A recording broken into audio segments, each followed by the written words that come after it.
อนุสรณ์ปฐมฤกษ์รถไฟหลวงพระบาทสมเด็จพระจุลจอมเกล้าเจ้าอยู่หัวจึงทรงพระราชทานพระบรมราชานุมัติให้กระทรวงโยธาธิการว่าจ้างมิสเตอร์จีมูเรย์แคมเบลสร้างทางรถไฟหลวงจากกรุงเทพถึงนครราชสีมาเป็นสายแรกเป็นทางขนาดกว้าง 1.435 เมตรและได้เสด็จพระราชดำเนินประกอบพระราชพิธี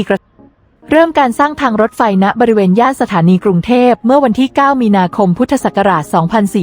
2434 ซึ่งปัจจุบันการรถไฟได้สร้างอนุสรณ์ปฐมฤกษ์รถไฟหลวง